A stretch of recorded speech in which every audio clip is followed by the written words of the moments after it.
Hi everyone, I'm Mrs. Madison and today you're going to be making an origami swan, following the directions to make an origami swan. I made a pink one at home that I thought you would like, and we're going to try to make this today. I know it's not a crane like I said we were going to make originally, but the crane is a little bit harder. I will give you directions for the crane, which I have a crane right here for you to try later at home. Okay, but for today we're going to be making the swan, and normally we use origami paper. Origami paper is usually colored on one side and white on the other side, but I decided to use this paper today because origami paper is a little bit smaller, this is bigger, and it's a little bit easier to work with. So normally if you were doing an origami swan, you would start with the white side facing up, but since we don't have a white side, we're just going to start with this colored side. We're going to fold our paper in half, and when you're folding, it's very important that you try to be as precise as possible. So we're going to take this to the top, we're going to go across and crease it so that we have a nice triangle.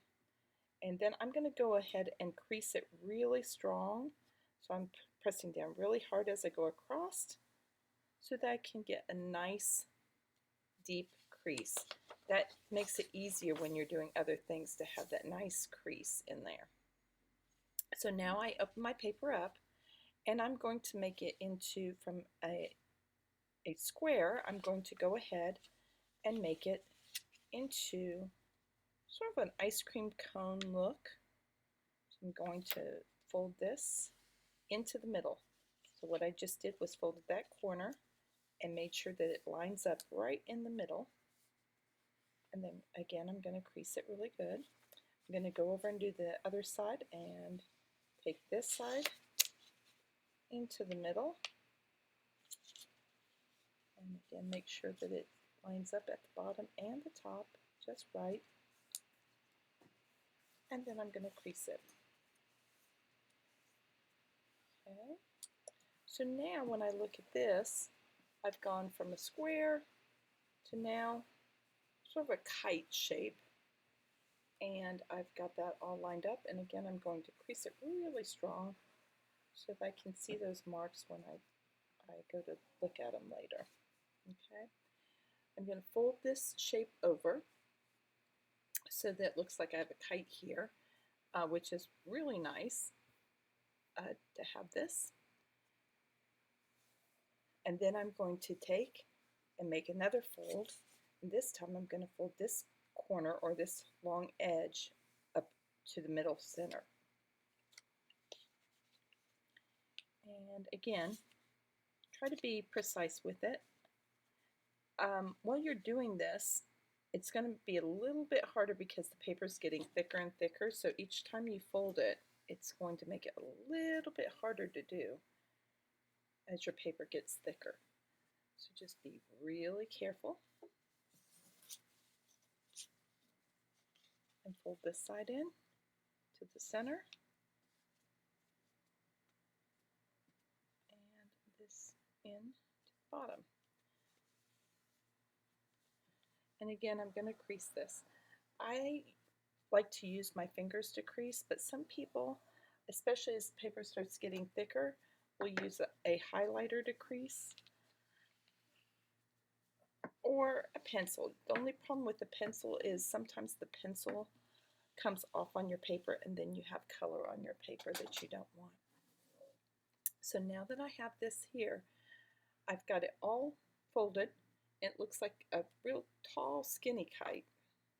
I'm going to go ahead and fold this top point, this point right down here, up to touch that point. This is going to be the neck of my swan.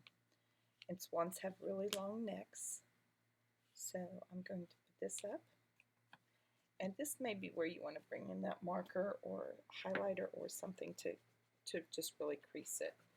Because remember, this is the neck, so we've got to make sure it's nice and tight. Okay. Next step is you're going to fold part of this down, and you're just going to decide how big you want the head to be. And I'm going to go about right there for my head so that it looks sort of like that. And I'm going to make that really tight again. I'll go over all my creases. The tighter your creases are, the better your origami is going to turn out. Now, I'm going to fold just this top part, or the neck. I'm sort of going to fold it in half, or back half, so that it sort of pops out. So I'm going to start up here at the top and sort of fold it on that crease, on this middle crease, and fold it, and sort of fold it. And when I get to the bottom, I'm going to put my finger back here and push as I fold it in like this.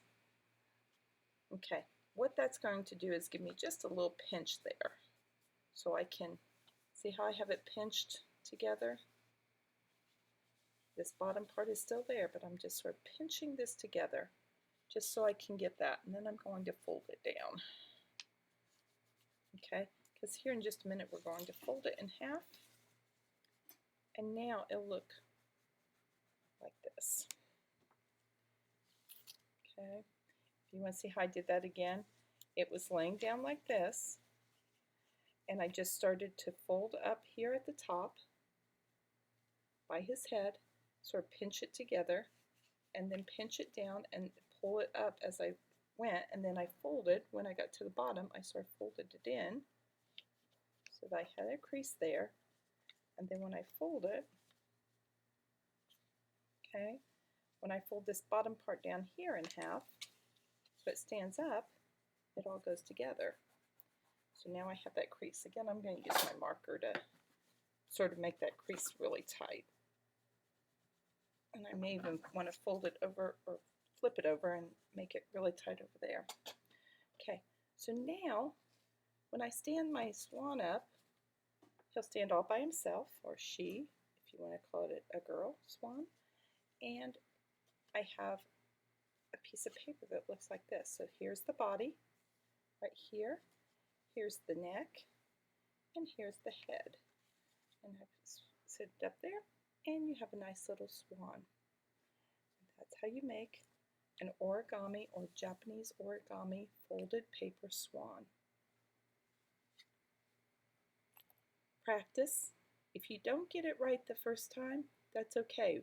Learning origami is an art. Matter of fact, in Japan, it's considered an art class that you take. So just keep practicing and you'll eventually get it. Have fun, and I'll talk to you later.